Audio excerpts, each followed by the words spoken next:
Pertemuan Raden Banterang dan Putri Surti. Pada zaman dahulu, ada sebuah kerajaan yang dipimpin oleh raja yang adil dan bijaksana. Raja tersebut memiliki seorang putra bernama Raden Banterang yang sangat gagah, tampan, dan memiliki hobi berburu.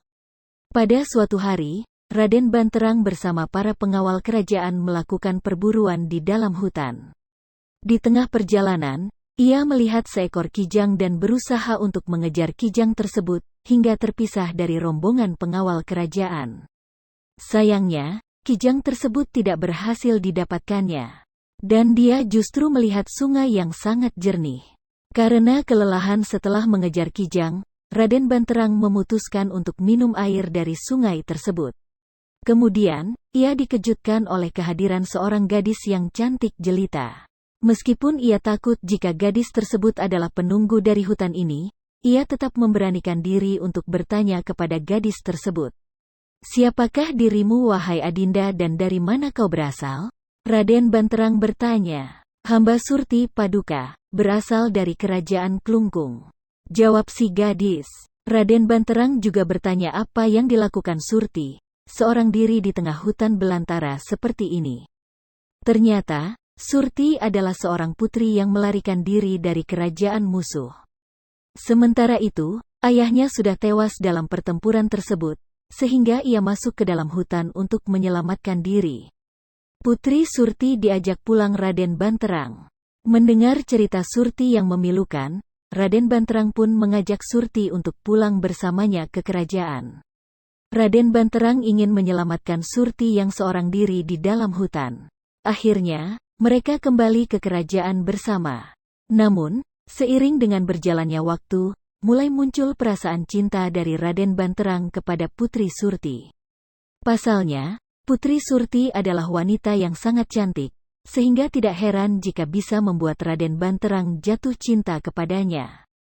Tidak lama kemudian, mereka pun akhirnya memutuskan untuk menikah dan menjalani hidup dengan bahagia di dalam kerajaan tersebut. Kemunculan Rupaksa, kakak dari Putri Surti. Suatu hari Raden Banterang sedang melakukan perburuan ke dalam hutan, dan Putri Surti tinggal di istana. Putri Surti berjalan-jalan keluar istana seorang diri, namun tiba-tiba ia mendengar ada suara yang memanggilnya. Ternyata, suara tersebut berasal dari kakaknya, Rupaksa, dan berpakaian compang camping. Rupaksa ingin mengajak Putri Surti untuk balas dendam, karena yang telah membunuh ayah mereka adalah Raden Banterang. Namun, Surti menolak hal itu, karena Banterang kini sudah menjadi suaminya. Ia juga memohon supaya Rupaksa tidak menyakiti Banterang. Rupaksa tidak memaksa Putri Surti, tapi ia memintanya untuk menyimpan ikat kepalanya di bawah tempat tidur. Di hari yang lain, Rupaksa rupanya menemui Raden Banterang yang sedang berburu di dalam hutan. "Maaf, hamba mengganggu perjalanan Raden," Rupaksa berkata. "Ada apakah, wahai pengembara? Kenapa engkau memotong perjalananku?" Raden Banterang berkata, "Hamba cuma ingin memberitahu agar Paduka berhati-hati, karena istri Raden ingin membunuh Paduka." Jawab Rupaksa, "Jangan ngawur kau pengembara, bisa kubunuh kau karena menfitnah istriku," geram Raden Banterang. "Jika Raden tidak percaya, lihatnya ikat kepala yang disimpan istrimu, di bawah tempat tidur. Itu adalah milik laki-laki yang disuruh istrimu untuk membunuhmu," jawab Rupaksa kepulangan Raden Banterang. Mendengar ucapan dari Rupaksa, Raden Banterang segera bergegas ke rumah untuk mencari ikat kepala yang dimaksud oleh lelaki tersebut. Rupaksa ingin mengajak Putri Surti untuk balas dendam, karena yang telah membunuh ayah mereka adalah Raden Banterang. Namun, Surti menolak hal itu, karena Banterang kini sudah menjadi suaminya. Ia juga memohon supaya Rupaksa tidak menyakiti Banterang. Rupaksa tidak memaksa Putri Surti, tapi ia memintanya untuk menyimpan ikat kepalanya di bawah tempat tidur. Di hari yang lain, Rupaksa rupanya menemui Raden Banterang yang sedang berburu di dalam hutan.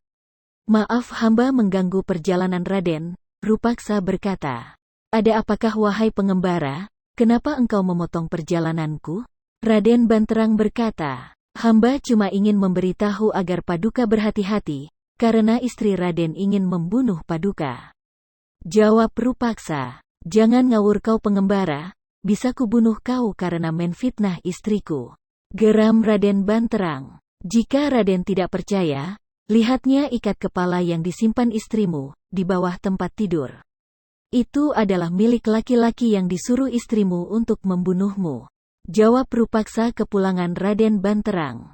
Mendengar ucapan dari Rupaksa, Raden Banterang segera bergegas ke rumah untuk mencari ikat kepala yang dimaksud oleh lelaki tersebut.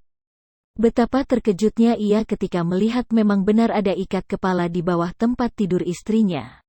Raden Banterang langsung marah, dan berniat untuk menenggelamkan istrinya ke dalam sungai, karena sudah mencoba mencelakainya. Banterang segera bertemu dengan istrinya dan menceritakan kisahnya bertemu dengan laki-laki tidak dikenal di dalam hutan.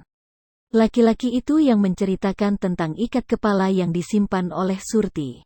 Sementara itu, Surti juga bercerita jika ikat kepala tersebut berasal dari kakaknya, yang menemuinya beberapa hari lalu dan meminta untuk disimpan di bawah tempat tidur.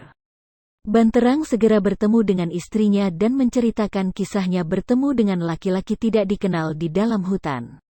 Laki-laki itu yang menceritakan tentang ikat kepala yang disimpan oleh Surti.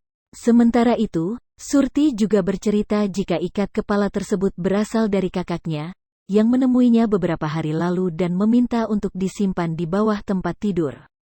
Akan tetapi, Raden Banterang tetap tidak percaya dengan perkataan istrinya, dan lebih mendengar apa yang dikatakan oleh orang tidak dikenal. Ia tetap menganggap bahwa Putri Surti sudah berbohong, dan berencana untuk membunuhnya, dengan meminta bantuan kepada lelaki pemilik ikat kepala tersebut. Sumpah dari Putri Surti. Melihat suaminya yang tidak percaya dengan perkataannya, Putri Surti sangat merasa kecewa. Bagaimana bisa Banterang lebih percaya kepada perkataan kakaknya? Kenapa Kakanda tidak percaya pada Adinda? Adinda bersumpah, jika air sungai berubah menjadi jernih dan harum setelah ia mati, artinya ia tidak berbohong. Namun, ketika yang terjadi sebaliknya, maka itu artinya ia berbohong. Belum juga cair, Raden Banterang langsung mengeluarkan kerisnya, dan menusukkannya ke pinggang sang istri. Surti pun jatuh ke sungai tersebut dan hanyut terbawa arus. Namun, sebuah keajaiban terjadi karena tidak lama kemudian tercium bau yang sangat harum dari sungai tersebut. Tidak hanya itu, airnya juga menjadi sangat jernih. Setelah itu, barulah Raden Banterang menyadari, jika istrinya mengatakan apa yang sebenarnya dan tidak berniat untuk mencelakainya. Ia pun sangat menyesal dan meratapi kematian Putri Surti. Nasi telah menjadi bubur dan dari sinilah muncul nama Banyuwangi atau air yang harum. Kini yang tersisa hanyalah penyesalan dari Raden Banterang. Legenda dari Banyuwangi memang sangat luar biasa dan memberikan banyak pelajaran. Pesan moral dari cerita ini adalah, jangan asal percaya dengan perkataan orang lain, terlebih yang tidak dikenal.